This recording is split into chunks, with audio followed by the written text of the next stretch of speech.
와두 지저스도 두 번째 시간입니다. 우리 이 두 번째 시간 하나님 앞에 그리고 하나님 앞에 질문을 하며 우리 주님의 마음을 더 구하고 찾고 만나는 시간 되시길 예수님을 축복합니다. 방금 고백한 것처럼 우리가 주님을 알기를 계속 더 원했으면 좋겠습니다. 날이 갈수록 주님을 더욱 사랑한다는 그 고백을 저는 참 좋아하는데 날이 갈수록 주님의 그 신비를 더 알아갈 수 있을 겁니다. 그러니까 우리가 그 마음으로 계속해서 주님을 갈망하는 마음이 사라지지 않았으면 좋겠어요. 오늘 우리에게 주시는 말씀 우리 함께 같이 읽을까요? 오늘 우리에게 주시는 하나님의 말씀은 누가복음 2장이고요 1절부터 7절 말씀입니다. 누가복음 2장 1절부터 7절 아니고요 41절부터 45절인데 1절이랑 7절이 되어 있네. 41절부터 45절까지 저 한 절 여러분 한 절 이렇게 읽도록 하겠습니다. 그의 부모가 해마다 6월절이 되면 예루살렘으로 가더니 예수께서 12살이 되었을 때 그들이 절기의 관례를 따라 올라갔다가 그 날들을 마치고 돌아갈 때에 아이 예수는 예루살렘에 머무셨더라. 그 부모는 이를 알지 못하고 동행 중에 있는 줄로 생각하고 하룻길을 간 후 친족과 아는 중에서 섰대. 같이 읽을까요? 만나지 못함에 찾으면서 예루살렘에 돌아갔더니 주님이 주신 말씀입니다. 주님께 감사드립니다. 아멘, 아멘. 우리 하나님께서 우리를 특별히 사랑하심을 우리 일주일 내내 저는 느꼈던 것 같습니다. 여러분들이 후원해 주셨고 또 기도해 주셨고 함께 해 주셔서 우리 청년도 올 시즌에 우리 교회 행사로서도 마지막 여름 시즌의 행사 우리 여름 청년 수련회 잘 다녀왔고요. 저도 여름 시즌의 마지막 외부 설교도 저도 함께 할 수 있어서 정말 감사했고 잘 마무리하게 해주신 하나님 앞에 너무 감사합니다. 우리 가슴에 손 얹고 우리 마음 다해서 우리 영혼에 하나님의 사랑의 밥을 줬으면 좋겠습니다. 하나님이 나를 특별히 사랑하심을 우리 고백했으면 좋겠습니다. 시작.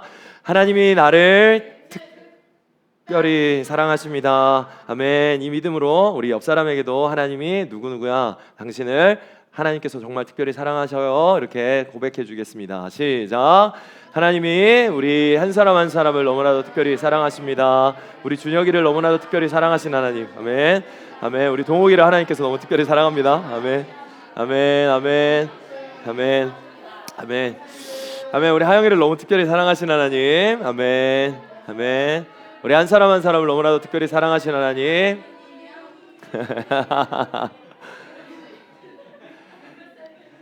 하나님께서 우리 교회를 특별히 사랑하십니다. 할렐루야. 아멘. 아멘. 우리 2박 3일 수련회 동안 우리 청년부장님이 우리 중년 집사님도 계속 왔다 갔다 멀리서 온 먼 길을 참 왔다 갔다 해주시면서 우리에게 같이 해주셨어요. 참 감사하고 그렇게 하면서 첫날에 있었던 모습을 담아주셔서 영상을 쫙 만들어 주셨는데요. 우리 그거 잠깐 볼까요?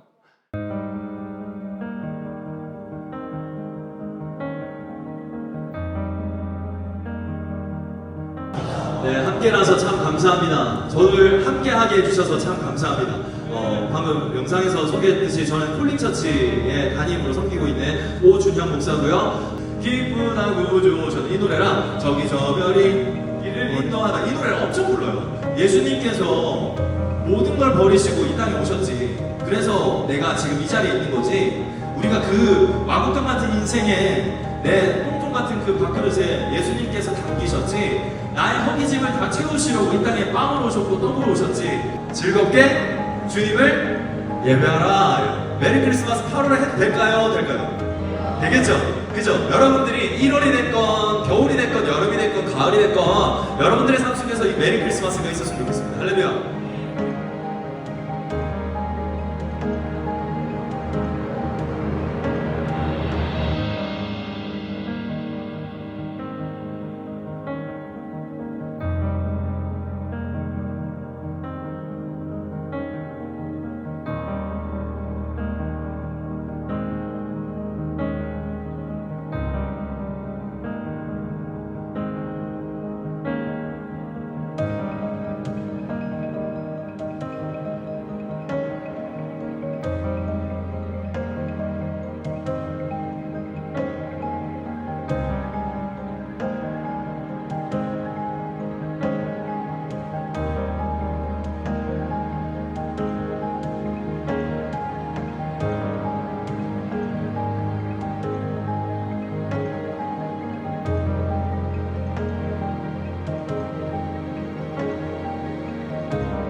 네, 저 동빈이가 가르쳐준 표정이라고 하는데 이렇게 해서 우리가 함께라는 주제로 했던 저희는 서지방이거든요. 근데 이제 남지방에 있는 연합 청년 수련회에 저희가 함께 하게 됐어요. 감사하게 제가 이제 설교로 청빙 받아서 이제 가면서 그냥 우리 청년들한테 좋은 곳이니까 저는 사랑하니까 갔으면 좋겠다는 마음이 있어서 우리 부장집사랑 이야기를 하다가 가는 게 어떨까라고 해서 결정을 했는데 잘한 것 같습니다. 너무 잘한 것 같고 물 만난 고기처럼 우리 아이들이 정말로 뛰어노는 걸로 저는 눈으로 이렇게 받았습니다. 그리고 이건 그냥 저한테 하나님께서 이제 하나님과 교제하면서 말게 해주신 건데 제가 올 여름 시즌을 이렇게 많은 교회를 다니고 청년과 청소년들을 만나면서 지나온 자리를 봤더니 그곳에서는 항상 이렇게 불과 사랑이 남더라고요. 하나 되게 하시는 하나님이 남게 해주시더라고요. 그렇게 했는데 이제 이건 저 혼자의 마음이고 저 혼자의 모습일 수도 있잖아요. 근데 이제 우리 청년들이 같이 움직였고 우리 교회가 같이 움직여서 낯선 곳 이방의 땅에 이렇게 심겨져서 2박 3일을 시간을 보내는데 거기서도 그 똑같은 향기를 내는 거예요. 그러니까 그걸 보면서 사람 안에 있는 그 하나님의 전심과 불이 있으면 그게 어디든 그렇게 빛을 내거나 아니면 불을 지피거나 하는 일이 있구나라는 생각이 들었습니다. 완전 이 친구들이 방화범처럼 이곳저곳에 쑤셔 이제 심겨져가지고 막 불을 지르고 같이 하자고 하고 이런 일들을 했는데 너무 예뻤어요. 너무 멋있었고 여러분들이 피드백이 갔다 왔는데 뭐 이렇게 썸은 없었느냐 뭐 이런 걸 계속 물어보시는데 정확하게 말씀드립니다. 없었습니다. 이렇게 많은 친구들 안에 왜 없었냐? 그러면 이렇게 네. 뭐 이런 거 있죠. 이 사진들의 작품이 이제 동욱이 거라서 이제 동욱이를 사진 작가님, 네, 동욱이는 우리 사랑이가 있으니까요. 네, 뭐 이러니까 그냥 그래서 저는 이제 저걸 보면서 그 생각이 건빵을 30개를 입에 쳐넣으셨어요. 그래서 저 많은 청년들 중에 랭킹 한 1위부터 한 7위까지가 전부 콜링 처치였어요. 그러니까 제가 위에서 보고 있었거든요. 제발 그만하고 내려가라. 내가 진짜 그렇게 1등만 하면 되지 뭐 1등부터 7등까지 우리가 다 할 수 없지 않냐. 근데 다 아까 봤죠. 다 여기 끝까지 나오면 돼. 네. 그리고 중국 황후도 한 분 오셔가지고 이거 보면서 내가 저걸 보면서 이제 결정졌어요. 이걸 보는데도 다가오는 여자면 진짜다. 그쵸. 얘들이 자체 필터를 했구나. 네, 그 생각을 했습니다. 아무튼 이렇게 놀 때도 잘 놀고 예배도 정말 뜨겁게 드리면서 이렇게 모일 때마다 사랑하면서 우리 하나님 사랑하면서 이렇게 보내고 돌아왔습니다. 우리 다시 한 번 더 후원해 주셔서 그리고 함께 해 주셔서 그리고 우리 청년들 너무 사랑하고요. 우리 계속해서 하나님 앞에 나왔으면 좋겠습니다. 우리가 진짜 제일 맛있는 거 먹은 것 같더라고요. 진짜로. 너무 감사합니다. 자, 이제 말씀에 집중합시다. 집중. 좋습니다.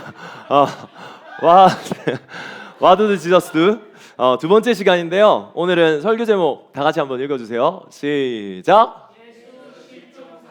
네, 예수 실종 사건. 우리 아파에 오다가 혹시 봤나요? 우리 포스터 전단지처럼 만들어 놓은 우리 예언이의 포스터.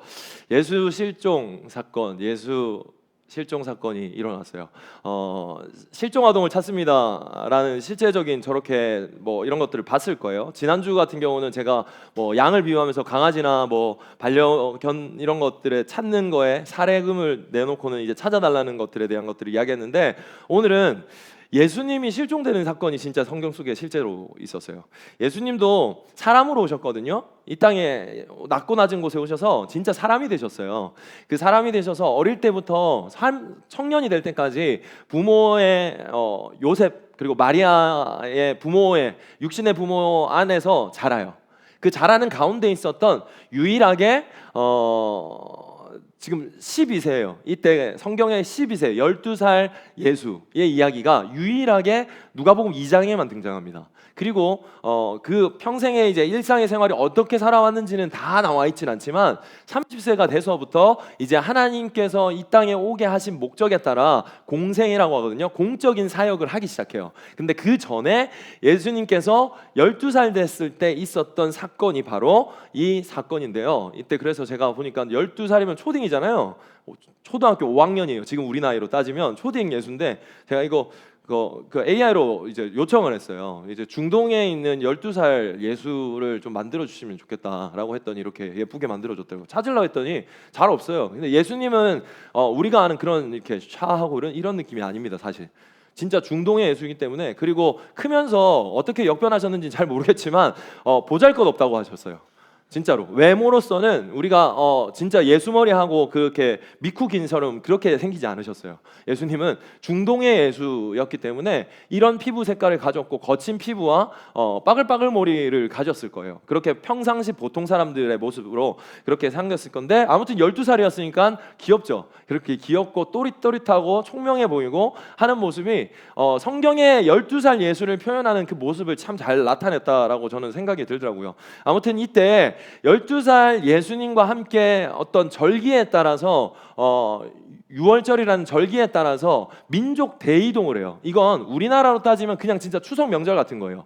추석 명절도 그냥 비교가 안 돼요. 모든 민족이 대이동을 하는 날이 바로 6월절이었어요. 그때 일어난 사건을 이야기하고 있는데 41절, 42절에 보면 그의 부모가 해마다 6월절이 되면 예루살렘으로 갑니다. 그리고 예수께서 12살이 되었을 때, 지금 12살 된 예수님이 나오죠. 그리고 그들이 이 절기의 관례를 따라 올라갔습니다. 6월절을 지키기 위해서 간 거예요. 이스라엘 백성들한테는 반드시 지켜야 되는 3가지의 절기가 있었어요. 그 중에서도 가장 큰 절기가 바로 6월절이에요. 이 3가지 절기는 6월절, 77절, 초막절이라고 하는데, 이거는 이제 맥주감사절, 추수감사절이라고 이제 아시면 되겠습니다. 그리고 6월절은 뭐냐? 6월절이 뭔데? 이 셋 중에서도 만약에 셋 중에서 제일 우선으로 지켜야 될 게 무엇이냐라고 한다면 그건 6월절이라고 성경은 가르치고 있고, 그렇게 전통적으로도 그렇게 가르쳤어요. 그러면 그 6월절은 뭐예요? 여러분 혹시 6월절이 뭔지 아십니까? 6월절을 지켜라. 그렇게 6월절을 지키기 위해서 12살 예수도 같이 움직이기 시작했어요. 그 6월절이 뭐예요? 출애굽할 때? 네, 문 앞에 뭐 했어요? 맞아요, 뭐 했어요? 빨간 거 립스틱? 뭐 했죠? 어린 양의 피, 6월절 어린 양의 피로, 그 어린 양의 피를 발라놓은 집만 살려주겠다 했어요. 그러니까 10가지의 재앙이 있어요. 피, 개이파, 악독, 음해, 흑창이라고 해서 그 모든 것 중에 마지막 재앙, 그 파리가 나타나고 막 메뚜기가 나타나고 막 그런 거 영화에서 한번 본 적 있을 거예요. 그리고 물이 다 피로 변화버리고 그런 것들, 막 우박이 떨어지고 하는 것 중에 마지막, 전부 다의 마지막이 뭐였냐면 장자, 집에 있는 장자를 다, 그리고 동물의 제일 첫째 되는 것들도 다 그날 밤에 다 이렇게 멸살시키겠다. 그러나 집 앞에 내 말을 듣고 순종하는 자, 그걸 믿고 행하는 자, 어떻게 행하라고 했냐면 어린 양을 잡아서 문설주, 집 문 지방에다가 어린 양의 그 피를 이렇게 발라놓으라 그랬어요. 문틀에 요렇게 발라놓으라 그랬어요. 그래서 그렇게 하는 집만 6월절, 넘을 유, 건널월, 절기절해서 죽음이 넘어가는 날이다라고 해서 6월이에요. 근데 그 6월절을 그날 이제 일으킵니다. 그래서 그 6월절을 패스오버라고 해요. 영어로는 패스오버. 이 피를 이렇게 바르는 거예요. 그냥 이렇게 붙이라듯이 집 앞에 발라놓으면 그날 밤에 진짜 실제로 일어날지 모르겠는데 그날 진짜 실제로 그냥 일어나겠어 하는 애들한테는 그냥 다 그렇게 진짜 실제적인 그 일이 일어났고, 근데 아무것도 아닌 이제 죽을 수밖에 없었던 그 존재들 모두가 그런 존재들이었는데 거기서 이제 양의 피를 바른 그 대신 된 그 양 때문에 죽음을 면하는 날이 바로 6월절입니다. 출애굽기 12장에 이 말씀이 기록되어 있는데요. 이거 한번 읽어주실까요? 시작. 너희가 사는 집에 피가 발라져 있으면 그것이 표시가 될 것이니 피가 발라져 있는 것을 보면 나는 너희를 지나갈 것이다. 내가 이집트 땅을 칠 때에 너희에게는 어떤 재앙도 미치지 않을 것이다. 너희는 언제나 이 날을 기억하며 이 날을 나 여호와의 기념일로 지켜라. 너희는 대대로 이 날을 기념하여 지켜야 한다. 네, 이렇게 해서 6월절 절기를 하나님께서 반드시 지킬 것을 기억하고 기념하라는 거예요. 어떤 거요? 하나님께서 어린 양의 피로 대신하여서 우리의 죽음을 대신했고, 그렇기 때문에 우리는 대신 살아가는 생명을 얻은, 구원을 얻은, 은혜를 얻은 존재다라는 것을 모든 가정에 그리고 대대로 잊지 말라는 거예요. 우리가 은혜를 잊는 순간 당연하다고 느끼고 그 당연한 순간 우리는 99마리가 되고 그 99마리가 되는 순간 나와 같았던 내가 그 올챙이 시절을 모르는 그 한 마리 양을 보잘것없게 선을 그어놓고 넌 안 된다고 잣대라고 그렇게 우리랑 다른 존재로 이제 끼리끼리의 문화로 만들어 버릴 수 있는데 하나님께서 그 은혜를 버리지 말라는 거예요. 하나님을 버리지 말라는 거예요. 말씀을 버리지 말라는 거예요. 그것을 위해서 절기 유월절을 지키라고 말합니다. 이 유월절 때 예수께서는 몇 살이라고요? 12살이에요. 12살. 우리는 성인식을 언제 하죠? 우리나라? 19살, 만 19세, 20살이 될 때 성인이 되는 그 사회적으로 이제 지정해 놓은 날이 있습니다. 이스라엘에서는요 13세가 그런 나이예요. 그 당시에 13세가 그런 나이인데 지금 예수님 몇 살? 12살이에요. 그러니까 성인식을 하기 한 해 전인 거예요. 그 한 해 전에 갖고 성인식을 할 때 뭘 하냐면요 바르 미츠바라고 해서 이게 뭐냐면 계명의 아들이라는 성인식을 하는 거예요. 이제 하나님의 말씀의 사람, 말씀의 아들이다라는 걸 하는 겁니다. 그리고 여자한테는 바츠 미츠바 똑같은 뜻이에요. 말씀의 딸이다라는 것을 언제 하냐면 6월절날 성인식의 행사가 있는 거예요. 근데 아직 13세가 됐어요, 안 됐어요? 안 됐어요. 그러니까 12세 예수님은 지금 어떤 거냐면 사전 답사간 거예요. 아빠랑 가서 이제 내년에 너 이거 할 거야 라고 해서 이제 처음에 간 거예요. 그것을 지금 성경에서는 기록해 놓고 있다라고 이제 아시면 되겠습니다. 12세 예수는 13세가 되기 전 그 일이 있을 거에 대해서 이제 모의고사를 하는 거죠. 아 이렇게 되는 거구나. 사전답사를 하는 거 리허설하면서 아 나도 이런 걸 하는 거구나. 형아들이 이런 걸 하네 라는 것을 아빠와 함께 손잡고 유월절을 하는 모든 명절의 대이동 중에 이제 이거를 만나는 겁니다. 예수님은 어디 살았게요? 베들레헴 어디? 나사렛에 살았죠. 그래서 동네에서 뭐라고 했어요? 사람들이 편견을 뭐라고 했어요? 야 나사렛에서 무슨 선한 것이 나오겠어. 이거 나사렛은 시골 촌뜨기 동네예요. 시골 촌뜨기 동네. 뭐 그렇게 무시하는 동네. 그냥 뭐 저 지방에 뭐 지방 어디 또 말하면 또 뭐라 그러니까 저기 어디 동네에 나오는 게 뭐 거기 뭐 선한 게 좋은 게 있겠어? 뭐 거기서 뭐 지방 출신에 뭐 누가 뭐 이렇게 좋은 게 있겠어? 이런 멸시천대 받았던 동네가 바로 나사렛이었어요. 그 나사렛이라는 낮고 낮은 가난한 동네, 그 가난한 동네 중에서도 그 낮은 사람 예수님이 나사렛에서 예루살렘까지의 거리가 얼만큼 되냐면요 200km예요. 당시 비행기 없었어요. 킥보드 없었어요. 그죠? 오토바이 없었어요. 그래서 걸어서 가면 왔다 갔다 해서 총 2주 정도가 걸리는 거예요. 2주 이상. 근데 이 유월절은 아까 말한 대로 민족 대이동이라고 그랬어요. 이 민족이 움직이는 유동 인구를 합치면 100만 명에서 150만 명이에요. 많이 움직이죠. 그냥 다 움직이는 거예요. 정말 그렇게 큰 축제예요. 이게 절기라고 하니까 뭐 이렇게 그냥 이게 아니라 파티예요. 완전 우리가 이렇게 너무 하나님 은혜로 우리가 이 민족이 이렇게 커졌고 하나님의 은혜를 이제 잔치하는 거예요. 우리가 예배하듯이 하나님 앞에 부활의 주님을 찬양하듯이 이 월절을 인해서 모든 친족들이 다 모이고 부족들이 다 모여가지고 막 서로 잘 지냈냐 하면서 그 행렬을 이루어서 예루살렘까지 가는 길을 가는 거예요. 그렇게 가는 것을 상상하고 있으세요? 그렇게 2주간에 걸쳐서 이렇게 막 가는 거예요. 그러니까 아는 사람도 만날 거고 오랜만인 사람도 만날 거고 그죠? 그렇게 만나면서 쭉 가는 건데 그 중에 예수님이 있는 거예요. 이렇게 예수님께서 있었고 이 예수님의 살았던 당시에 사람들의 주 잡은 뭐예요? 농사겠죠. 그렇죠? 거의 농사를 지으면서 그렇게 살았을 겁니다. 그리고 예수님께서는 목수의 아들이었어요. 목수의 아들이라서 목수의 일을 배우면서 그렇게 일을 하는 것들로 배우기를 했었습니다. 그렇게 했는데 여기서 유월절을 지키는 게 정말 중요했기에 사람들은 그렇게 많이 모였고 인파들이 정말 많았고 그렇게 요셉과 마리아의 부모를 따라서 이제 함께 갔던 그 예수도 이렇게 함께 간단 말이죠. 그렇게 하고 나서는 거기서 유월절 절기, 유월절 예배 제사 파티를 얼마만큼 하냐면요 1주일 이상을 해요. 그러면 총 몇 주가 걸렸습니까? 3주가 걸렸어요. 진짜 큰 명절이죠. 그 큰 명절 동안 자기 하던 모든 일을 내려놓고 3주 동안 이제 그 모든 것들을 내려놓고 하나님 예배하고 서로 교제하고 사랑하는 일을 하는 거예요. 왜 내가 이게 파티라 그러냐면 아까 뭐에 피를 발랐다 그랬죠? 피를 발랐어요. 뭐가 남았어요? 그렇죠. 그럼 그게 시체예요? 뭐예요? 그렇죠. 양고기죠. 이제 양고기 파티가 시작되는 거예요. 대박이죠. 그러니까 이 당시에는 가난했어요. 로마의 압제에 있었어요. 그렇지만 믿음의 전통을 지키고 있던 이들은 그 믿음의 전통을 지켜에 따라서 1년 동안 최선을 다해서 중심을 다해서 돈 벌었고 열심히 했고 그 돈으로 양을 최선의 것을 사서 하나님 앞에 드립니다. 그러면 100만 명 이상 사람들이 자기의 각자의 그 양고기들을 가져와서 예배 드리고 나면 남은 걸로 뭘 하겠어요? 그쵸? 그걸 하는 거예요. 지금 분위기가 그렇게 막 좋은 거예요. 이렇게 서로 양고기 파티하면서, 그러니까 가난한 사람들도 그게 얼마나 기대되겠어요. 아, 거기서 먹을 수 있는 거. 그리고 축제를 하면 뭐가 나타나요? 잡상인들도 많죠. 그렇게 축제들이 막 이게 사람들이 민족만 이렇게 오는 게 아니라 자기 장사하고 싶은 사람들도 오고 막 그런 일들이 막 이렇게 나타나는 거예요. 그리고 그거 말고 또 나타나는 게 하나가 있겠죠. 뭐가 있을 것 같으세요? 사람들이 많이 움직여요. 뭐가 있을 것 같아요? 그렇죠. 도둑이 있는 거예요.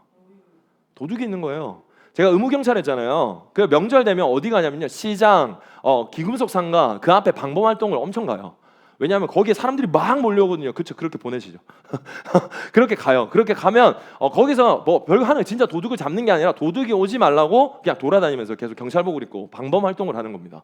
그렇게 실제적으로 이제 소매치기를 하는 사람들도 있고요. 은행 앞에 그래서 이제 서 있고 그 근무지가 막 그래요. 그렇게 사람들이 현찰을 들고 물건을 들고 귀한 것을 들고 이제 움직이는, 거기서 소매치기도 많고 날치기도 많아가지고 그 일을 했었어요. 그렇게 아무튼 지금 그림을 보면 엄청 왁자지껄하고 막 축제고 서로 기쁘고 하는 그 일을 하고 있는 와중에 그렇게 다 이제 절기를 다 지내고 이제 다시 내려갈 때가 된 거예요. 그렇게 내려가는 때에 이런 일이 벌어지는 거예요. 한번 읽어주세요. 43절부터 시작. 그 날들을 마치고 돌아갈 때에 아이 예수는 예루살렘에 머무셨더라. 그 부모는 이를 알지 못하고 동행 중에 있는 줄로 생각하고 하루 길을 간 후 친족과 아는 자 중에서 찾되 만나지 못하매 찾으면서 예루살렘에 돌아갔더니. 자, 있는 줄로 어떻게 하고? 생각하고. 그리고 나서 근데 있었다 없었다? 없었다. 어떻게 이럴 수가 있어? 라고 생각하겠지만 이럴 수 있어요. 여러분들 잘 모르나 본데, 여러분 핸드폰을 수시로 찾죠? 수시로 잃어버립니다. 뭐 애플펜슬 뭐 한 3주 있어도 없어도 모르는 거 그건데 이거 아들이랑 좀 다르죠라고 하지만 아니요, 똑같아요. 근데 여기선 더한 게 아까 말했죠. 몇만 명? 100만 명 이상이었어요. 그리고 이때 당시는 슈퍼 대가족이었어요. 그리고 이 12세가 킵니다. 성인이면, 남자 성인이면 이때는 행렬을 어떻게 하냐면 여자 그룹이 앞에, 그 다음 그룹이 남자 그룹이 갔어요.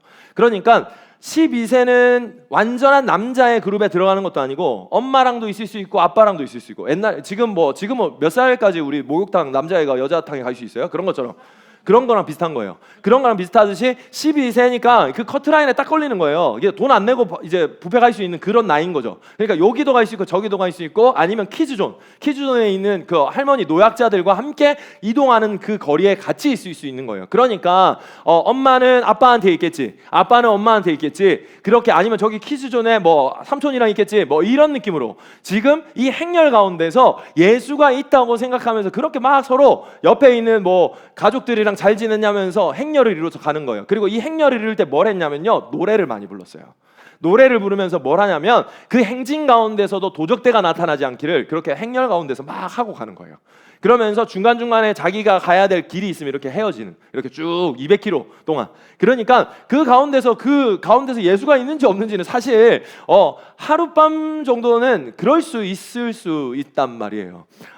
이 상황 가운데. 그리고 제가 이걸 보니까 하나의 영화가 떠올랐어요. 그 영화가 뭐냐면 바로 이거 예수가 없다는 걸 이제 딱 없어지죠. 크리스마스. 케빈. 이 케빈이 어떻게 시작되는지 아세요?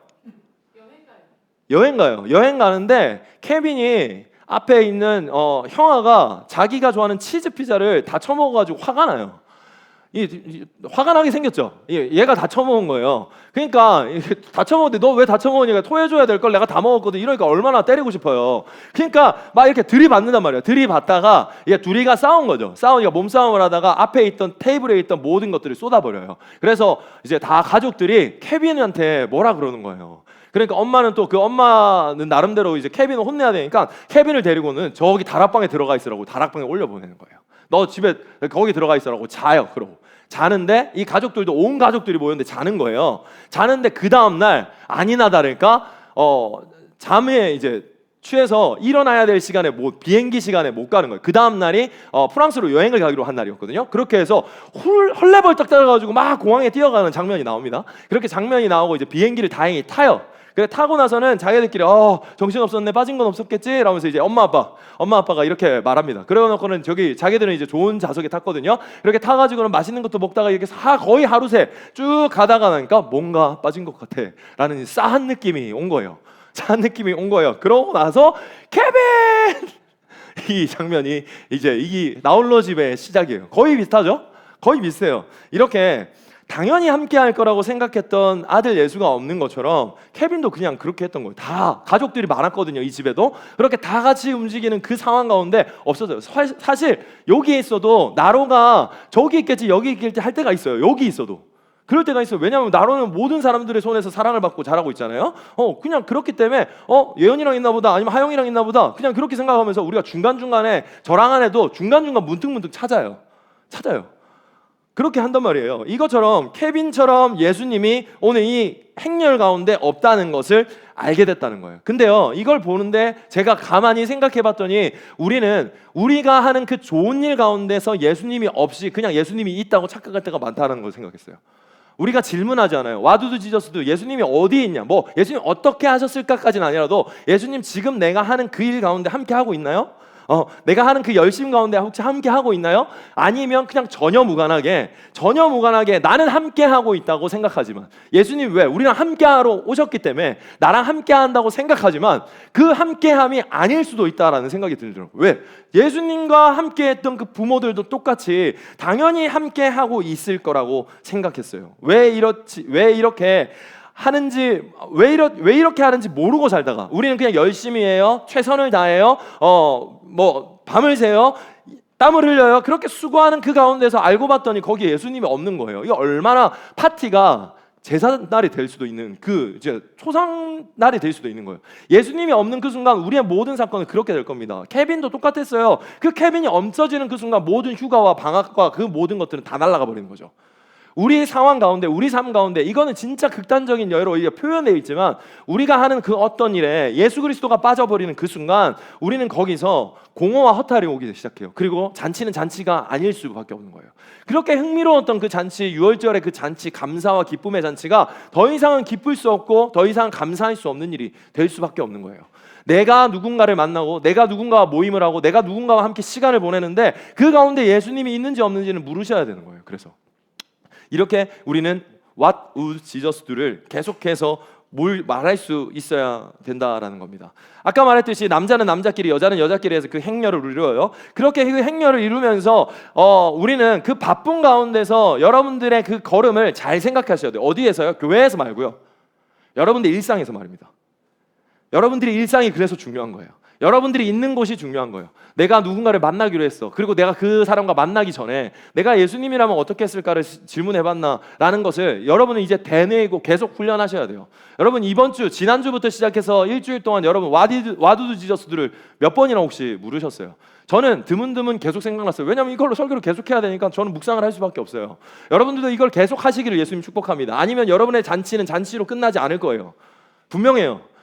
애가 없어졌다 이게 아니에요. 그냥 내 상황의 모든 것들이 영원하지 않음으로, 완벽하지 않음으로 나타날 수 있고 불합리하고 불협화음으로 나타날 수밖에 없는 게 예수 그리스도가 빠졌을 때의 일인 거예요. 예수 그리스도가 빠지면 그럴 수밖에 없는 거예요. 허탈함과 공허함과 두려움과 얼마나 무서웠겠어요. 심지어는 그 하나님이 현몽하여서 성령으로 잉태한 그 아들을 자기한테 맡겼는데 그게 없어졌어요. 그냥 진짜 자기가 낳은 아들도 그렇게 없어지면은 진짜 무서운데 그게 아니에요. 그 이상의 것이란 말이에요. 그러니까 우리는 우리의 삶 속에서 그 영적인 하나님과의 함께함이 그 끈이 나와 지금 함께하고 있는가, 나는 그 하나님의 뜻에 합당한가, 내가 하는 그 일을 하기 전에 예수님 앞에 묻고 있는가를 질문하셔야 된다는 거예요. 제가 와두두 지저스들을 두 번 크게 제가 돌아보면서 피드백해 봤더니 크게 두 가지가 있었어요. 첫 번째는 제가 우리 아가들 이제 어린이집 보내면서 내려갔다가 올라오는 길에 1층 집, 저희 집이 2층이거든요. 1층 집에 있는 아저씨께서 뭘 폐기 처분하려고 하는 거예요. 그게 뭐였냐면 그 자전거, 그 실내 자전거 있죠. 운동하는 거. 그걸 들고 내려오신다가 그 중간에 내려놓고 밖에서 담배를 피고 계셨어요. 그러니까 우리 아가들 보내놓고 나는 다시 올라가는 길이었는데 그때 계속 이제 그 계단을 오르고 그 자전거를 지나쳐서 올라가는 가운데서 와두두 지저스가 떠오르는 거예요. 그래서 제가 그 걸음을 멈췄어요. 그리고 나서 그 아저씨한테 다시 내려가서 제가 사실 담배 냄새가 너무 싫어서 사실은 별로 많이 자주 피했어요. 근데 그 순간 그 질문을 이제 저한테 하나님께서 주셔가지고 제가 다시 내려가서 아저씨 이거 버려요? 이렇게 물어보니까 이제 버리려고 한다는 거예요. 아 그럼 내가 같이 내릴게요. 그래서 그때 한번 같이 내렸어요. 그렇게 같이 내리면서 이야기를 하게 됐고 그분이 이사한다는 것을 알게 됐어요. 그리고 이사한다고 알게 되면서 제가 이건 오래전부터 이 이야기였지만 뭐 제가 교회 다니는 건 그 밑에 분이 알고 있었고 그래서 교회를 한번 오시라고 제가 그래서 저희 교회 안 가도 되니까 교회를 한번 가시자고 그런 이야기도 할 수 있는 상황이 만들어졌어요. 저는 그런 상황을까지 생각을 하지 않았는데 그렇게 되는 일이 있었고 또 한 가지 더는 우리 청년들 캠프 하는 그 가운데서 저한테 계속 이 질문이 던져졌어요. 그러다가 예수님께서 그냥 또 둘째 날 간식을 네가 사라는 거예요. 그래서 알겠습니다. 제가 사겠습니다라고 해서 그냥 그것도 그냥 그렇게 했어요. 그 가운데서 하나님께서는 중간중간에 이 일들이 저한테도 좋은 일이 예수님이 기뻐하는 일로 계속 동참할 수 있게끔 저한테 이 질문이 계속해서 이 삶을 풍성하게 하고 사람들을 풍성하게 하고 살아나게 하는 일들, 연합하게 하는 일들을 하게 한다는 것을 저는 또 한 번 느꼈습니다. 여러분들은 와두드 지저스도 예수님이라면 어떻게 하셨을까를 질문하셔야 돼요. 그 질문이 여러분들의 그 길을 옳은 길로 바른 길로 인도할 거예요. 여러분들이 운전대를 잡기 전에 여러분이 벨트를 매고 시동을 켜기 전에 예수님이라면 어떻게 하셨을까를 한번 질문해 보십시오. 이게 기도예요, 여러분. 내가 무릎 꿇고 꼭 기도를 하지 않아도 거기서 기도하는 거예요. 여러분 식기도를 반드시 하십시오. 제가 통계를 봤는데 30%는 그리스도인들이 식기도를 하지 않는다요. 식기도 하지 않아도 기도하지 않아도 교회 지옥 가지 않습니다. 그런데 이건 와두드 지저스도의 어떤 장치와 같은 거예요. 내가 그 사람과 만났을 때 기도를 하고 그 기도를 해서 통성 기도를 하라 이게 아니에요. 내가 그와 함께 있는 예수님 여기 앉아 계시죠. 예수님 나와 함께 하시죠라는 그 인식과 의식을 하는 거예요. 내가 여기서도 내 말이 내 뜻이 하나님과 함께하고 있다는 이 식탁에 대한 그 의식을 하는 거예요. 그래서 내 멋대로 하지 않겠다는 거예요. 내 감정대로 취하지 않겠다는 거예요. 그런데 그걸 묻지 않으면 우리도 하루도 모르게 그 부모들이 그랬던 것처럼 우리는 더 많이 그냥 하루 이틀 사흘 그렇게 계속해서 그 많은 날들을 그렇게 보낸다라는 거예요. 그래서 여러분들은 질문하셔야 돼요. 매 순간 질문하십시오. 내가 만나는 사람들, 내가 뭔가를 일을 선택해야 될 때 질문하셔야 돼요. 이게 무슨 숫자인 것 같으십니까? 네, 35,000인데 이 35,000은 인지과학자들이 통계를 낸 수치예요. 뭐냐면 사람이 하루에 선택해야 되는 숫자래요. 보통 평균. 엄청 많죠. 사람이 보통 결정해야 되는, 선택해야 되는 이건 사소한 것부터 진짜 많은 것들 뭐 먹지부터 시작, 뭐 입지부터 시작해서 누굴 만나지, 아니면 운동을 할까 말까, 여러 가지 알람을 하나 더 끌까 말까부터 시작해서 그 모든 사소한 것부터 정말 중요한 내가 이직을 할까, 내가 고백을 할까 말까, 이런 모든 것들을 포함해서 35,000개 최소 평균 35,000개를 하루에 한다는 거예요. 그러면 어떨까요? 사람이 피곤하겠죠. 그래서 그 피곤함을 의사결정피로라고 한대요. 의사결정피로. 우리도 모르게 그 의사결정의 근육이 힘들어하고 지쳐하는 그 피곤해하는 그 일들이 많이 일어난다는 거예요. 그런데 우리는 그걸 피곤함으로 느끼지 않고 스트레스로 이제 그냥 표현하죠. 그래서 이게 어떤 이야기를 하고 있냐면요. 그래서 결정의 양이 늘어날수록 결정의 질은 떨어진다는 거예요. 우리가 어떤 결정을 하는데 결정하는 양이 너무 많아요. 그러면 그 결정하에서 나오는 질이 떨어진다는 거예요. 저는 이거는 다른 면으로도 이제 이거 많이 느껴요. 왜냐하면 내가 이것저것을 많이 이렇게 습득하고 알잖아요. 그럼 주고 싶잖아요. 그럼 다 많은 거 하니까 이걸 담으려고 하니까 결정하는데 질이 너무 떨어지는 거예요. 그래서 내가 설교를 누구한테 가르치고 멘토링 할 때도 그래요. 하나만 이야기해 라고 이야기하는 그것도 똑같아요. 그 사람들은 이제 주고 싶고 하고 싶고 사랑하니까 하고 싶고 할 말이 많은 거예요. 근데 이제 거기서 이제 그 질이 계속 떨어진다는 거 저는 많이 느낍니다. 똑같아요. 우리가 하는 그 모든 일에 이 결정하는 게 영이 많아질수록 결론적으로의 결론은 너무나도 안 좋은 일이 많아진다는 거예요. 다시 말하면 이게 멍청비용이에요. 그래서 결정을 피하는 것도 여기 책에서 뭐라고 하냐면 결정을 피하는 것도 결정이에요. 결정을 하지 말라는 게 아니에요. 그래서 바른 결정을 먼저 하라는 거예요. 다시 What do Jesus do? 예수님이라면 그때 어떻게 하셨을까의 지혜를 구하고 후회 주시고 꾸짖지 않으시는 그분에게서 취하세요. 그리고 그 결정을 하는 거예요. 먼저 결정하라는 거예요. 저는 이 이야기를 청년들한테 자주 합니다. 당신이 결정하지 않으면 누군가의 결정에 따라야 된다고요. 여러분한테 바른 정체성이 없으면 끌려다니기 시작해요. 내가 누군지 모르면 끌려다녀요. 내가 결정하지 않으면, 내가 확실한 결정과 하나님 앞에서 바른 결정을 묻고 결정하지 않으면, 피하고 숨고 미루면 결론적으로는 어쩔 수 없는 상황에 떠밀려가지고 어떻게 해요? 아까 말한 의사결정 피로, 내가 그 피로와 스트레스로 쌓인 그 일들을 또 멍청비용으로 쓰기 시작한다는 거예요. 여러분들 멍청비용 얼마나 많이 쓰는 줄 아세요? 아, 나 이거 먼저 해야 되는데 하지 않아요. 미뤄요. 그러다가 이제 데드라인이 와요. 스트레스를 받아요. 스트레스 받으니까 어떻게 피해요. 사람들 관계 깨져요. 다른 거 막 처먹어요. 누군가랑 싸워요. 쇼핑을 막 겁내. 이거 다 정말 스트레스에서 나오는 의사결정 피로에 따른 이제 모든 멍청 비용이에요. 우리는 이걸 모르고 살아간다는 거예요. 여러분, 예수님 앞에 질문하지 않고 결정하면 그 결정이 여러분의 인생이 됩니다. 예수님한테 물어도 그 인생은, 그 결정이 여러분의 인생이 되는 거예요. 사소한 결정 하나가 여러분들의 인생에 하나하나씩 쌓이는 거예요. 나는 결정해야지 말아야지를 할 게 아니라 어떤 결정을 할 거를 이제 정해야 되는 거예요. 피할 수 없어요. 그 결정을 계속해서 해야 돼요. 예수 실종 사건이 여러분한테서 나타나면 안 된다는 거예요. 이 예수 실종 사건, 이 걸림돌의 요소를 제가 두 가지를 가져왔어요. 그 걸림돌 첫 번째, 이 예수님을 잃어버리게 하는 걸림돌 첫 번째, 멍청비용을 쓰게 만드는, 내 삶에 예수님이 없어서 잔치가 끊어지게 하는 그 첫 번째 요인이 뭐냐면 바로 이거예요. 읽어주세요. 시작. 감정이에요. 아까 말한 대로 6월절은 잔치였어요. 사람들은 기뻤겠죠. 마치 우리가 수련회 갔다 와서 너무 기뻤던 것처럼 기뻐요. 막 이렇게 텐션이 막 이제 하늘의 텐션이죠. 왜? 하나님과 함께 했으니까. 그 텐션이에요. 제가 청년들을 상담하면서도 그런 얘기를 자주 해요. 감정대로 행동하지 말고 기분대로 행동하지 마. 그리고 조금 지났다가 해라고. 이거 제가 그거 하려고 제가 코카콜라 사왔어요. 여러분, 우리 감정은요 진짜 올라갔다 내려갔다가 이렇게 이래요. 근데 감정이라는 건 좋은 것도 있고 슬픈 것도 있어요. 근데 우리는 술만 취하는 게 아니라 감정에 취해요. 감정에 취해 살아요. 기뻐서 취해서 선택하면 거기에 대한 데미지와 멍청 비용은 내가 다 지불해야 되는 거예요. 마치 이렇게 해놓고 지금 따는 거예요. 이거를 사람들한테 다가가서. 불안하죠? 불안한 거예요. 내가 감정이 충만한데 사람들은 불안하다고요. 내가 결정하는 그 순간 이거를 여기서 따면 어떡하지? 이 사람이 다가오는 순간 불안해요. 사람들은 피하기 시작하겠죠? 이게 슬픔이었던 기쁨이었던 내 감정이 지나치게 충만해지는 순간 우리는 그걸 경계하고 조심해야 돼요. 감정이 나쁘지 않아요. 하나님이 감정을 주신 거예요. 그러나 그 감정을 잘 다스릴 수 있어야 돼요.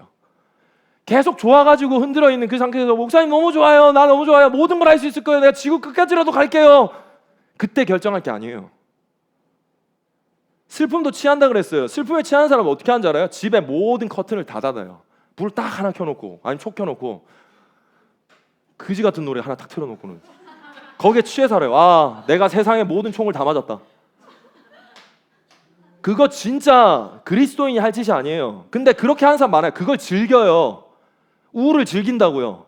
자기를 그렇게 스월에 집어넣으면서 자기가 연민을 느끼고 그렇게 얼마나 많이 하는 줄 아세요? 근데 그것도 감정에 취하는 거예요. 기쁨에 취하는 거예요. 다시 말합니다. 감정이 나쁜 게 아니에요. 근데 그 감정을 주님 앞에서 정직하게 내놓고 진짜 좋은 감정, 기쁨의 감정과 슬픔을 기쁨으로 바꾸시는 그 주님의 그 희열과 희락을 제대로 느끼셔야 돼요. 진짜 참 위로를 주시는 그 위로. 그걸 그래서 우리가 그 감정의 방해를 조심해야 된다는 거예요. 여러분, 감정의 충만은요 올바른 결정을 방해합니다. 올바른 결정을 방해해요. 후회 없음이라는 책에서는 이렇게 말해요. 우리의 감정이 논리를 압도할 수 있다. 우리의 감정이 논리를 압도할 수 있다. 제가 중간에 청년들이랑 뭐 이야기하면서 기분이 태도가 되지 않게 해라. 그 이야기를 되게 많이 해요. 근데 저도 청년 때에 그렇게 다혈질적인 성향이 많아서 실수를 참 많이 했어요. 그러면서 훈련받았어요. 하나님 앞에. 그런데 그 가운데서 이제 얼마나 후회하는 그 멍청비용이 많은 줄 아세요? 내가 기분 안 좋아서 내가 이 사람과 감정이 상했기 때문에 선택하는 그 순간 그거에 대한 후회는 집에 가서 하는 거야. 아, 씨, 내가 그때 왜 그랬을까? 이러면서 후회를 몇 날 며칠을 하는 거야. 내가 대체 왜 그랬을까? 나도 그랬어요. 그 감정에 의해서 행동하고 결정하고 행하는 그 일은 모든 멍청비용은 여러분이 지불해야 돼요. 이 책에서는 이렇게 말합니다. 우리는 자녀에게 고함을 지르고 싶지 않다. 그런데 자녀가 뭔가 어리석은 행동을 한다. 그때 우리는 논리로, 그때 우리의 논리는 참을성을 발휘하라고 말한다. 하지만 감정은 전혀 다르게 말한다. 있는 힘껏 고함을 질러버려. 그리고 감정이 논리를 지배한다. 다시 되풀이하지 않겠노라고 다짐하는 죄들이 있습니다. 그렇게 집회 때나 하나님 앞에서 감정을 쏟아내고 결단을 하죠. 그런데 어느 순간 유혹이 문을 두드린다. 그때 우리의 논리로는 그렇게 행동하는 것은 건강하지 못하고 하나님을 영화롭게 하지 못한다고 말한다. 하지만 우리의 감정은 파티를 즐겨라고 우리에게 외친다. 그리고 이렇게 감정이 논리를 지배하는 일을 우리는 너무나도 많이 당한다. 여러분, 여러분의 감정은 귀한 감정이에요. 그 귀한 감정을 하나님 앞에 올려드리세요. 저는 T도 아니고 F도 아닌 것 같아요. 그런데 그 하나님 앞에서 우리가 내 감정을 바르게 사용할 수 있어야 돼요. 그래서 기쁠 때 기쁘고 우는 자들과 함께 울며 공감하고 그렇게 건강하게 사용할 수 있을 때 자기도 좋고 남도 좋은 그 연합이 일어나는 거예요. 올바른 결정을 내리기 위해서는 미리 그래서 생각하고 여러분은 질문하셔야 돼요. 미리 생각하고 질문하셔야 돼요. 재미있는 것은 여러분 삶을 가만히 보면 우리는 중요하지 않은 것을 분석하고 정리하는 데는 온갖 힘을 다 써요. 하나만 이야기해 볼까요? 여러분 쇼핑 리뷰 겁내 잘 보죠? 잘 살까? 이거 사람들 리뷰 몇 개인가 이렇게 다 살펴가지고 어떻게 해요? 아, 좋아요가 너무 많다. 이거 구라 아닌가? 이거 알바 아닌가? 다 살펴보고 온 힘을 쓰면서 막 2시, 3시까지 그것만 보고 앉아 있는 거예요. 그러다가 사지도 않고 그 다음날 다시 또 찾아보고 이쪽 찾아보고 저쪽 찾아보고 그렇게 하다가 하나를 결정하는데 시간이 겁내 많이 들어요. 그런데 진짜 내가 중요하게 결정해야 되는 거는 그냥 지르는 거예요. 그런 일들을 우리는 너무나도 많이 한다는 거예요. 진짜 중요한 일들, 정말 중요한 일들에 대해서는 질문하지 않는 거예요. 하나님, 내가 어떻게 했으면 좋겠습니까? 예수님이라면 어떻게 하셨을까요? 질문하지 않아요. 여러분, 감정에 넘치면 우리를 바른 선택을 하지 못하게 하고 그 바른 선택을 못하게 하는 게 여러분의 멍청 비용을 너무나도 많이 쏟게 한다는 걸 잊지 마십시오. 여러분의 그 감정 넘침이 여러분들의 선택이 되고 그 선택이 쇼핑의 중독이나 뭐 어떤 기분에 의해서 이게 하는 행동 모든 것들이 관계를 깨트리고 나를 파괴하고 하는 일들이 많아요. 아까 말한 대로 그 콜라를 땄으면 나도 튀는 거예요. 나도 피해를 보는 거예요. 이것처럼 똑같이 그렇게 폭탄처럼 그런 일들이 감정이 우리를 그렇게 만든다는 거예요. 두 번째는 이거예요. 분주함. 위에 돼 있죠. 정리되지 않은 마음이. 여러분, 바쁨과 분주함은 다른 거예요. 바쁨과 분주함은 달라요. 바쁨은요, 일이 많은 거예요. 분주함은요, 일이 많던 적던 마음에서 정리가 되지 않은 거예요. 하나의 일을 해도 분주한 인간들이 있어요. 10개의 일을 해도 분주하지 않은 사람이 있어요. 바쁘지만 분주하지 않은 사람이 있다고요. 그 일을 하나하나 정리해 나가면서 해요. 그 사람들을 가만히 보면 하나님 안에서 그 모든 우선순위를 잘 결정하고 미리 수고하며 자기의 결정권을 하나님 앞에 먼저 두고 움직이는 수고를 먼저 해요. 근데 그걸 하지 않고 우리는 막 떠밀려오는 거에 대해서 어떻게 해요? 그 결정에 끌려서 다니는 거예요. 상황에 끌려서 다니는 거예요. 자기가 결정하지 않는 거예요. 분주함은 그렇게 우리를 어려운 길로 만들고 복잡하게 만들고 또 멍청 비용을 쓰게 돼요. 여러분, 분주함은 마음에서 나오는 거고요. 바쁨은 외부에서 오는 일들이라고 생각하시면 돼요. 그 일들에 대해서 여러분들은 정리하셔야 돼요. 어디서요? 하나님 앞에서 정리하셔야 돼요. 하나님 앞에서 물으셔야 돼요. 하나님 앞에 질문하셔야 됩니다. 하나님, 이거 해주세요가 아니라 하나님, 내가 이거 어떻게 했으면 좋겠습니까? 내가 어떻게 하는 게 좋을까요? 그리고 신뢰하셔야 됩니다. 주님께서는 가장 좋은 길로 여러분을 인도하신다는 걸 의심하지 마십시오. 신뢰하십시오. 주님께서 계속해서 그 준비와 인도를 계속 해주심을 잊지 말고 계속 가시길 예수님이 축복합니다. 근데 보세요, 이런 일들이 자주 마주하다 보면 사람들의 습성은 어떻게 하냐면 회피해요. 피해요. 그냥 덮으려고 그런다고요. 창세기에 보면 사람들이 잘못합니다. 그 사람들이 잘못하니까 어떻게 하나님을 피해서 낯을 피해서 숨어버려요. 숨는다고 숨어져요? 이거는 진짜 이것도 멍청비용인 거예요. 잘못했어요. 뭐 분주함 때문에 일이 엉켰어요. 자기 감정대로 결정을 해서 잘못한 걸 깨달았어요. 깨달으면 어떻게 해야 되냐면 오늘 부모처럼 해야 돼요. 어떻게 하냐면 예루살렘으로 돌아갔습니다.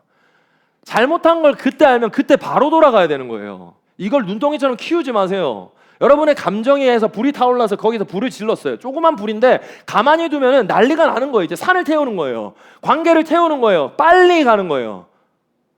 제가 이거 단순하게 말해서 빨리 혼나라고 해요. 매도 빨리 맞는 게 낫다라고 하죠. 이 말이에요. 근데 우리는 무서워서 그랬다, 두려워서 그랬다면서 더 두려운 일을 계속 키워요.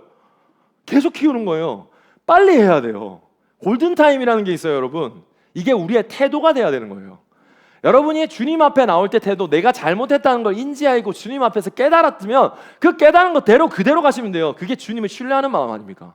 아, 내가 잘못했지. 그 잘못해서 주님이 알려주시네. 그 알려주시면 내가 그걸 해갖고 그냥 책임 있게 주님 앞에 내놓으면 되는 거예요. 주님이 어떻게 합니까? 라고 해서 어떻게 해요? 원래 있었던 예루살렘으로 돌아갔다는 건 예수님과 함께 있던 곳으로 돌아갔다는 걸 지금 언어적으로 표현하고 있는 거예요. 그렇게 돌아갔더니 다행히 예수님이 있습니다. 읽어주세요. 시작. 어찌하여 나를 찾으셨나이까? 내가 내 아버지의 집에 있어야 될 줄 알지 못하셨나이까? 하시니 예수님은 지금 이 언어로 두 가지를 이야기하고 있어요. 우리가 있어야 될 곳은 아버지 집이라는 거예요, 여러분. 내가 그냥 아까 말했어요. 3주간의 자기의 업무들을 다 적겨놓고는 이제 수련회를 다녀온 거예요. 수련회를 다녀올 때가 돌아가면은 마음이 어떻게 해요? 분주하겠죠. 빨리 가야 되겠죠. 빨리 가서 밀린 업무 해야 되겠죠. 사람들한테 맡겨놓은 거 걱정도 되겠죠. 그러니까 분주하다 보면 잘못된 것들을 선택하고 잘못된 것들을 놓치고 그렇게 선택하고 결정하다 보면 모든 것들이 흐지부지가 된단 말이에요. 그런 상황 가운데 다시 돌아갔더니 예수님께서 지금 말하는 게 뭐냐면 자기의 상황을 말하고 있으면서 우리한테 똑같이 말하는 거예요. 우리가 있어야 되는 거 아버지 집안이야. 우리가 월화수목금토에도 교회로 살아야 돼. 그 이야기를 하고 있는 거예요. 우리는 근데 어떻게 해요? 계속 예수님과 여기서 유월절 보내고 나서 문 닫고 예수님 여기 있는데 우리는 그냥 예수님 떼놓고 간다는 거예요. 떼놓고 가는 거예요. 없어요. 질문하지 않아요. 내 모든 의사결정권은 내가 하는 거예요. 멍청비용을 위해서 그렇게 열심히 수고를 하는 거예요. 그러놓고는 나중에 진짜 깨닫는 그 순간 다시 돌아가야 되는구나. 다시 돌아가야 되는구나. 다시 해야 되는구나를 반복합니다. 그런 일들을 계속하고 있다라는 거예요. 여러분, what would Jesus do? 예수님께 찾고 내 곁에 있는지 없는지를 수시로 확인하십시오. 장치를 만드세요. 장치를 만들어요. 여러분의 핸드폰을 알람을 맞추고 아니면 내가 정시에 기도하겠다는 그 자기 스스로의 그 결정을 하세요. 내가 12시가 되면 1시가 되면 3시가 되면 4시가 되면 6시가 369만 내가 그때마다 그냥 와두두 지저스들을 해야 되겠다. 내가 운전대를 잡는 그 순간 해야 되겠다. 잠자고 일어나서 그 순간 바로 해야 되겠다. 내가 버스를 기다릴 때 핸드폰 보면서 멍청비용 쓰지 않고 거기서 예수님을 찾아봐야겠다. 지하철을 타고 이동하는 그 순간 핸드폰을 보면서 그렇게 시간 날리지 않고 거기서 주기도문이라도 한번 외봐야겠다. 일주일 말씀을 외우고 무조건 핸드폰을 열어야 되겠다. 이런 여러분만의 스스로의 장치를 만드는 거예요. 예수님이라면 어떻게 하셨을까를 위한. 내 삶에 예수님이 있는지 없는지 안부를 물으세요. 예수님이 당연히 잘 안녕히 계시겠죠. 그러나 물으셔야 돼요. 예수님 안녕하세요. 내 곁에 있네요라는 거 확인은 해야 될 거 아니에요. 근데 우리는 안 하고 바쁘게 지내면서 분주해버려요. 정리 안 된 그 바쁜 일상이 얼마나 여러분 바쁩니까? 그 바쁨을 정리하지 않으면 분주함으로 여러분한테 모든 것들을 이제 엉키게 만든다는 거예요. 여러분들이 거기서 돌아서서 예수 실종이 여러분 삶 속에 없기를 예수님을 축복합니다. 여러분, 내가 이해하지 못하더라도 내가 실수하더라도 주님은요 다행인 건 뭔지 아세요? 이 본문에서 마지막에 예수님의 뒷모습이 또 하나를 이야기해줘요. 다시 돌아가거든요. 찾아서 뭐라고 하냐면 그의 부모에게 순종하여 돌아간다 그래요. 근데 어떻게 해요? 예수님이 방금 말한 그 말을 이해하지 못해요. 왜 이해하지 못할까요? 예수님은 우린 이해하지 못합니다. 근데 가만히 생각해 보세요. 예수님이라고 생각했어요. 예루살렘에 있는 게 좋겠어요? 저기 지방에 저기 구석에 저기 땅끝 마을이라는 그곳에 가가지고 거기서 또 그냥 그렇게 그냥 사는 게 좋겠어요? 여기서는 자기가 아는 율법과 자기와 율법의 대화를 할 수 있는 그 일을 지금 하고 있는 거예요. 근데 돌아가자고 하는 그 나사렛에는 심지어는 자기 엄마라고 하는 그분까지도 하나님의 그 현몽을 통해서 안 그분도 예수님이 한 말이 무슨 말인지 못 알아먹는 거예요. 근데 나사렛이라고 뭐가 있겠어요? 거기 가봤자 사람들이 자기 말을 알아들을 수 있는 사람이 아무도 없어요. 멍청한 사람들, 대화가 되지 않는 사람들, 질 떨어지는 사람들이라고 사람들이 그렇게 말해놓는데 예수님 뭐라고 그래요? 돌아가서 순종해요. 예수님은 그렇게 순종해서 이 땅에 오신 거예요. 이걸 보여주는 거예요. 그리고 하나 더, 예수님은 그렇게 자기의 부모, 내 앞에 보이는 리더십에게 순종했어요. 여러분, 하나님은 보이지 않아요. 여러분 앞에 있는 리더십들한테 순종하는 훈련을 하세요. 하나님은 나타나서 준혁아 너 정신 차려야 되라고 하지 않아요. 너희 앞에 있는, 여러분 앞에 있는 어떤 누군가가 여러분을 권면하고 멈추게 하고 가게 합니다. 그 순종을 할 수 있는 세대를 주님은 찾아요. 예수님도 순종했어요, 여러분. 예수님도 순종했어요. 예수님도 자기 말을 알아듣지 못하는 그 부모에게 순종했다고요. 우리는 우리 앞에 있는 리더십에게 순종할 수 있어야 돼요. 앞에 있는 리더십한테 못하는데 하나님 앞에 순종한다고 이거 불가능합니다. 이건 질서에 어긋난 일이에요. 성경에서 그렇게 돼 있는 거예요. 그렇기 때문에 여러분들은 그 순종의 훈련을 하셔야 돼요. 이거 조금 더 심플하게 더 말해드릴까요? 목사님, 사모님 봤을 때 싫어할 것 같은 거 하지 마세요. 이거 진짜 간단하죠. 이건 좀 아닌 것 같다고 생각하면 찜찜하면 안 하면 돼요. 하는 거야 뭐 여러분들 잘할 수 있어요. 하는 거 뭐라 그러지 않을 수도 있어요. 근데 이거 하는데 내가 이 결정을 하는데 내 감정에 치였고 내 중심에 치였다. 그래 그만해야 되겠다. 안 하면 돼요. 진짜 간단한 거예요. 저는 그렇게 살아왔어요. 내가 그렇게 해서 손해본 게 하나도 없어요. 여러분, 여러분에 있는 크루 리더한테도 그렇게 순종하십시오. 그렇게 그 질서의 하나님 앞에서 그 공의의 하나님과 정의의 하나님, 신실하신 하나님을 믿으십시오. 그리고 그 순종에 대해서 하나님은 기뻐하세요. 그 순종이 없는 이 세대 가운데 하나님께서 그 일을 하신다고. 예수님은 그렇게 부모에게, 자기 말을 알아듣지 못하는 부모에게 순종하고 거기서 갔는데 마지막 구절에 어떻게 끝나는 줄 아세요? 주님은 키가 자라듯 사랑을 자랐고 많은 사람들에게 사랑을 받았더라는 거예요. 이 구절을 보는데 저는 캠프에 있는 우리 친구들이 생각났어요. 이곳저곳에 가는데 콜링처치 와서 너무 좋아요. 콜링처치 와서 좋아요. 목사님 와주셔서 너무 좋아요. 너무 좋아요. 이것저것 다 그래. 그냥 립서비스가 아니에요. 제가 립서비스 그런 거 잘 필터링 잘하거든요. 그게 아니에요. 다 좋다는 거예요. 다 기쁘다는 거예요. 와서 다행이라는 거예요. 한 거랑은 그냥 우리 물 맞는 고기처럼 그냥 우리 하던 대로 예배한 것밖에 없어요. 근데 그게 필요했어요.